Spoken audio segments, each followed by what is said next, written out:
China చిట్టా number 1 China. మనం అందరం గట్టిగా వింటున్నాం ఫ్రెండ్స్. ఏందనంటే జీ కనబడతలేడు. ఆయన చాలా తన ప్రాణానికంటే ఎక్కువ ఇష్టపడి దగ్గరుండి నడిపిద్దామని అనుకున్నాడు బ్రిక్స్ సుమిత్. దానికి కూడా రాలే. సడన్గా ఎందుకు రాలే జీ? ఎక్కడ పోయిండు జీ? ఏమైతుండు జీ? ఆ పోకడ ఎక్కడ పోయిండు? 2015లా ఎప్పుడైతే మిలిటరీ పరేడ్లా dark suit, dark black suit కార్లో ఎక్కి ఆ కార్లో నడుస్తున్నప్పుడు ఆయన ఆ ఒక స్క్వేర్ నుంచి ఏదో టైటానియమో స్క్వేర్ అంటారు అక్కడ చైనాలో, అక్కడ నుంచి ఇట్లా చెయ్యి ఊపుతుంటే అది కేవలం ఒక మైట్ కాదు. చైనాది కేవలం మైట్ కాదు, బయట వాళ్ళ కంటే ఎక్కువ ఇంటర్నల్ ఎవరైతే ఉంటారు కదా చైనాలో, వాళ్ళందరికీ ఒక సంకేతం ఉండే. కానీ సడన్గా జీకి ఏమైంది? జీ ఉంటాడా పీక్తాడా? అసలు యాక్చువల్లీ ఆయన ఏమంటారు చైనా CCPకిగా ప్రెసిడెంట్ ఉంటాడా ఉండడా అనేది ఒక పెద్ద చర్చనీయాంశమైంది. దీని మీద చాలా పెద్ద ఎత్తున మాట్లాడుతున్నారు అందరూ. అసలు కట్ చేస్తే సీన్ ఏమైంది గిరీష్ అని అంటే రూమర్స్ బాగా వస్తున్నాయి ఫ్రెండ్స్.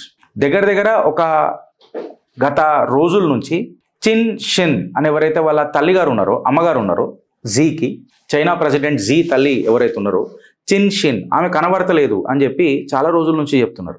ఇన్ఫ్యాక్ట్ చాలామంది ఏమంటున్నారంటే ఆమె చనిపోయింది అని చెప్పి చెప్తున్నారు. తల్లి ఎవరికైనా తల్లే, మన దుష్మనికైనా తల్లే. కాబట్టి అట్లాంటి రూమర్స్ ఉంటే బాగుంటుంది అని చెప్పి అనిపిస్తుంది. ఇక్కడ రూమర్ ఎందుకు అంటున్నానంటే వెనకటికి కూడా కోవిడ్ టైమ్స్లల్లా ఆమె హాస్పిటల్లో చచ్చిపోయింది, కోవిడ్ వచ్చి చచ్చిపోయింది ఆమె అని వెనకటికి రూమర్ లేపిండ్రు. తర్వాత ఆమె ఒక మీటింగ్లో కనబడంగానే ఇదంతా రూమర్స్ అని చెప్పి మళ్ళా జనాలకు అందరికీ తెలిసిపోయింది.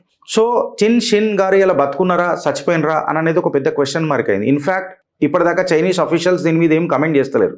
ఇన్ని రోజులు గడిచినా తన తల్లిగారు అస్సలు కనబడతలేరు. అయితే గిరీష్ దానికి జీ పతనానికి ఏంది లింక్ అని చెప్పి మాట్లాడితే దానికంటే ముందు ఇంకా కొంచెం ట్రాక్ చేద్దాం.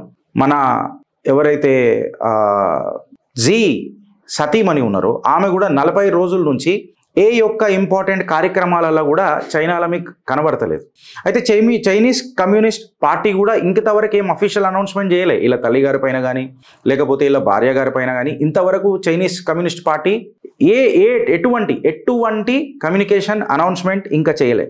అయితే ఇప్పుడు ఇది ఏందనంటే సపోజ్ ఇప్పుడు వాళ్ళ తల్లిగారు చనిపోతే, ఎందుకంటే చైనా అనౌన్స్మెంట్ కూడా చేయలేదు కాబట్టి, వాళ్ళ అమ్మగారికి ఇట్లా చనిపోయి ఉంటే ఎవరైనా సరే అలా రిలేటివ్స్లలో చచ్చిపోతే ఖచ్చితంగా సెంట్రల్ గవర్నమెంటే ఆ ఖర్చులన్నీ బేర్ చేస్తుంది.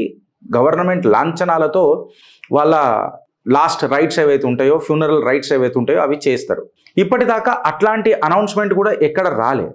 జీ కూడా దీని మీద ఏం మాట్లాడతలేడు, ప్రెసిడెంట్ జిన్పింగ్ కూడా దీని మీద ఏం మాట్లాడతలేడు. ఇన్ఫ్యాక్ట్ సెంట్రల్ గవర్నమెంట్ అయితే అసలే మాట్లాడతలేదు. మళ్ళీ ఈ ఫ్యూనరల్ ప్రోటోకాల్ ఇట్లా మిస్ అయింది అని అంటే ఇప్పుడు మన భారతదేశంలో మోదీ గారి తల్లిగారు కూడా చచ్చిపోయారు కదా గిరీష్, అప్పుడు ఏం అఫీషియల్ ప్రోటోకాల్ లేదంటే మన భారతదేశంలో అది లేదు. మన భారతదేశంలో లేదు. అండ్ ఇంకా కరెక్ట్గా చెప్పాలనంటే నరేంద్ర దామోదర్ దాస్ మోదీ గారికి అసలే లేవు అట్లాంటి పట్టింపులు. ఆయన నార్మల్గా వచ్చిండు, ఒక సామాన్యుడు లెక్క ఫ్యూనరల్ రైట్స్ చేసుకున్నాడు, మళ్ళా తన కార్యక్రమాలు చేసుకోనికే మళ్ళీ ఢిల్లీ వెళ్ళిపోయిండు, ప్రధానమంత్రి పోస్ట్కి ఎక్కిండు. అయితే ఇది చైనాలో అట్లా కాదు. కంప్లీట్గా ఫ్యూనరల్ రైట్స్ అనేది ఎస్పెషల్లీ మీ తల్లిగారికి ఖచ్చితంగా జరుగుతాయి. సెంట్రల్ గవర్నమెంట్ ఆ లాంఛనాలన్నింటినీ భరిస్తుంది, బాధ్యతతో భరిస్తుంది. ఇవి సడన్గా బంద్ అయినాయి అని అంటే it's a clear cut indication ఏందనంటే జీ జిన్పింగ్ పెత్తనం ఏదైతుందో ప్రెసిడెంట్ ఆఫ్ చైనా, ఆయన పెత్తనం తగ్గుతుంది చైనాలా, ఇక ఉండడు, పీక్ కట్టలు కడతారు అని చెప్పి ఒక క్లియర్ కట్ సంకేతం వస్తుందని చెప్పి చాలామంది రాజకీయ నిపుణులు మాట్లాడుతున్నమాట. అండ్ ఆయన వైఫ్ ఏదైతే పెంగ్ లియాన్ గారు ఎవరైతే ఉన్నారో ఆమె కూడా 40 రోజుల నుంచి అసలు ఎక్కడ కూడా బయట కనబడతలేదు. ఇటు ఫ్యూనరల్ లేకపోయా అంటే అలా వైఫ్ ఎక్కడ ఇంపార్టెంట్ కార్యక్రమాలలో కనిపిస్తలేదు అంటే జీ డామినెన్స్ తగ్గుతుందా అని చెప్పి చాలామంది మాట్లాడుతున్నారు. అయితే సడన్గా జీ మీద ఇట్లాంటి ఎందుకు అయింది అని చెప్పి మాట్లాడితే మనం ఒకసారి అర్థం చేసుకోవాల్సింది ఏంటంటే సడన్గా ఒక లీ క్వెక్ యాంగ్ అని అంటారు. అంటే ఇప్పుడు ఈ చైనీస్ పేర్లు జర ఘోరంగా ఉంటాయి. లీ క్వెక్ యాంగ్ ఈయన ప్రీమియర్ ఉండే, అంటే జీ జిన్పింగ్ తర్వాత సెకండ్ ఇన్ పొజిషన్ ఉండే. ఈయన సడన్గా షంఘాయిలో 68 ఏళ్ళ వయసులలో హార్ట్ అటాక్ వచ్చి చచ్చిపోతాడు. ఇది ఒక పెద్ద అనుమానాలకు దారితీస్తుంది చైనాలో. ఈ అనుమానాలు డైరెక్ట్ జీ వైపు చూపిస్తాయి. మనోడు సెకండ్ ఇన్ లైన్ ఉండే కాబట్టి ఎప్పుడైనా మళ్ళా జిన్పింగ్ని తొక్కుతాడేమో అన్న ఉద్దేశంతో జీనే ఈయన చంపించిండు అని చెప్పి ఇన్వెస్టిగేషన్ మొత్తము జీ చుట్టూ తిరుగుతున్నది. ఈ అన్టైమ్లీ డెత్ ఆఫ్ లీ క్వెక్యాంగ్ ఏదైతే ఉన్నదో ఈయన సావన్ అనేది ఆయన మెడకు బాగా చుట్టుకున్నది జిన్పింగ్కి. అందుకే చైనీస్ అఫీషియల్స్ ఆయనని గడపర దించుతున్నారు అని చెప్పి మాట్లాడుతున్నారు. అయితే చైనాలో ఇవేం కొత్త ఏం కావు, పొలిటికల్ సావులు అనేటివి పెద్ద కొత్త ఏం కాదు, ఇవి సర్వసాధారణం. చైనాలో ఇది సర్వసాధారణం. ఒక పవర్లకు ఎక్కిన తర్వాత నేనే ప్రెసిడెంట్, సచ్చే వరకు ప్రెసిడెంట్ అని చెప్పినా కానీ మనకు ఆశ్చర్యపోవాల్సిన పని లేదు. అట్లనే అవుతుంది. ఇన్ఫ్యాక్ట్ అట్లనే చేస్తారు కూడా, వాళ్ళు చెప్పిరు కూడా అట్లా. సో ఇది పెద్ద కొత్త ఏం కాదు. కానీ ఈ ప్రీమియర్ సావన్ అనేది ప్రజలలో ఒక నెగటివ్ ఇంపాక్ట్ క్రియేట్ చేసిందని చైనీస్ వర్గాలు మాట్లాడుతున్నాయి.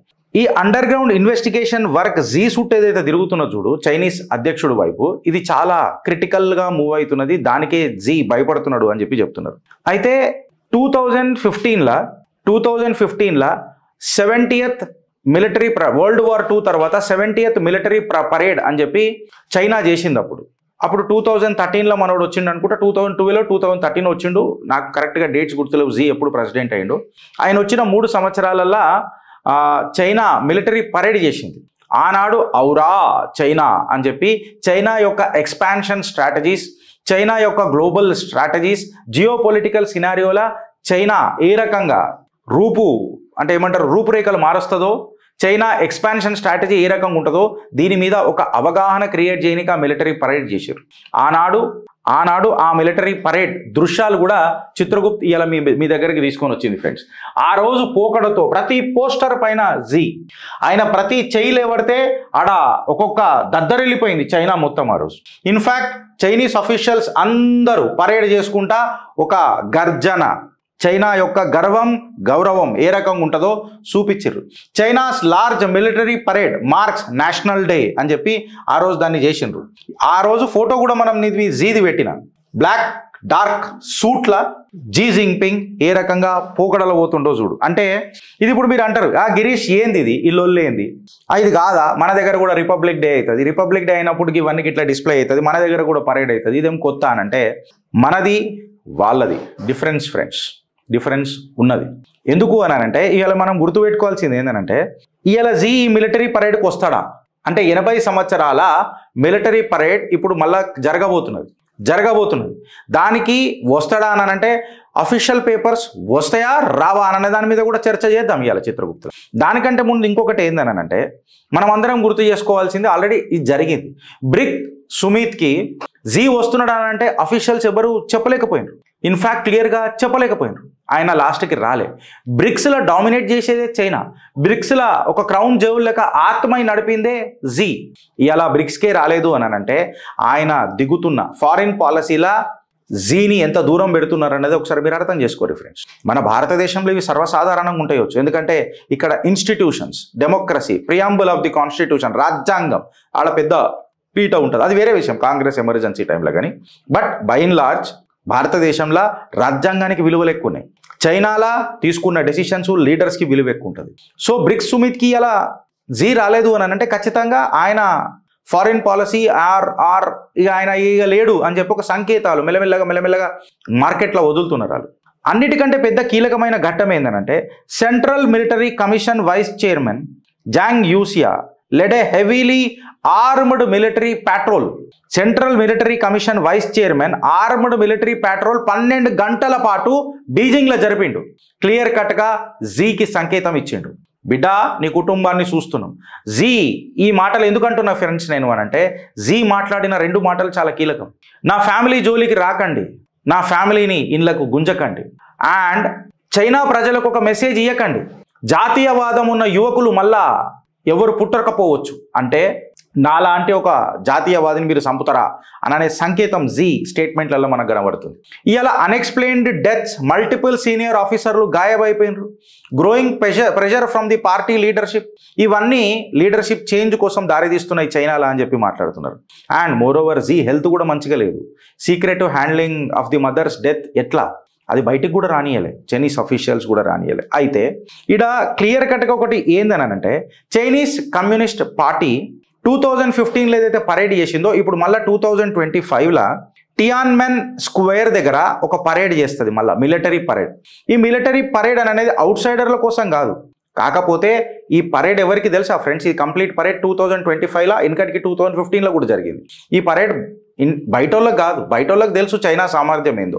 ఇది ఎస్పెషలీ ఇంట్లోళ్ళకు, టాప్ మిలిటరీ ఆఫీషియల్స్కి, బ్యూరోక్రాట్స్కి, ప్రజలకు, మిలిటరీకి, వీళ్ళందరికీ ఒక సంకేతం ఏందని అంటే ఎవడు ఇన్ఛార్జ్, ఈ సామ్రాజ్యానికి ఎవడు ఇన్ఛార్జ్ అని చెప్పి ఒక క్లియర్ కట్ సంకేతం.